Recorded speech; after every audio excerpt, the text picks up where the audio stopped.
La salope, pardon. Moi, je travaille en police. Tous les deux sont Quel sale mec, c'est Ulysse, quand même. Dès le premier regard, la foudre le saisit. Devant lui se tenait la femme de sa vie. Les yeux bleus, océan scintillant de lumière, un sourire diamant, une rousse lumière. Il semblait découvrir un ange sur la terre. De son cœur il était prisonnier volontaire. Des jambes fuselées lui donnaient fière allure. Des petits seins charmants soulignaient sa cambrure. Cette grande Amazone a tiré notre Ulysse sur les rives fleuries de ses anges délices. Subjugué, le héros prit ses renseignements. Il faut, pour la séduire, échafauder un plan. C'était une étudiante en ces lieux de passage. Unique solution, partir à l'abordage.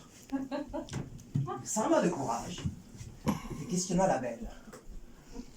Voulez-vous, je vous prie, devenir ma donzelle? Mais la fleur de la Miss avait 2 jardiniers, 2 tuyaux d'arrosage, il ne faut pas le nier. Alors, on ne connaît ni la longueur, ni la puissance, ni la portée des 10 tuyaux. Bande de gros dégueulasses!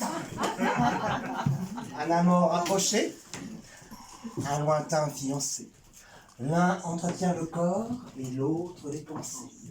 Et lycée de Versailles, ça dépend où elle est. Qu'à cela ne tienne, ce n'est pas mon problème, tu n'aimes aucun des deux. Je serai le 3e. Ce discours séduisit la tendre Pénélope. Ou comment conquérir une belle... antilope. La suite est censurée. Enfin, on la devine. La fille aux yeux de biche était une coquine. L'incandescent brasier des ébats amoureux est encore brûlant dans le cœur langoureux de notre humble guerrier au bâton délicieux. Ah, pour info, son parfum c'est noix de coco, banane. Ces immortelles nuits sont gravées dans les cieux.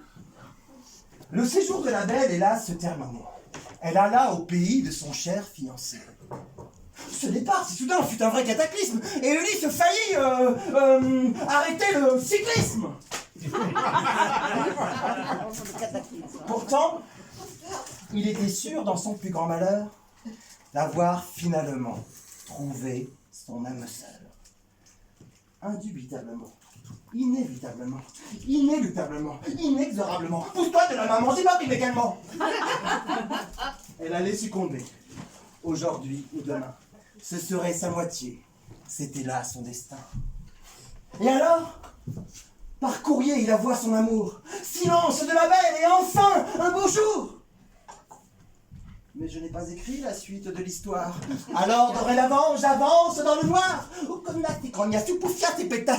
Oui, je me délègue de ces rimes salaces. Tu crois sincèrement que je vais calmement passer toutes mes nuits à t'écrire un roman? J'ai mes occupations, ma chère Pénélope, comme aller me coucher, vénérable salope. Non. Je déconne, parce que cette fille est gentille. Je crois que mon cerveau vient de partir en vrille. Excusez-moi, pitié, je suis un psychotique qui n'a pas avalé tous ces neuroleptiques. Merci. Bravo! Bravo, Erwan! Bravo!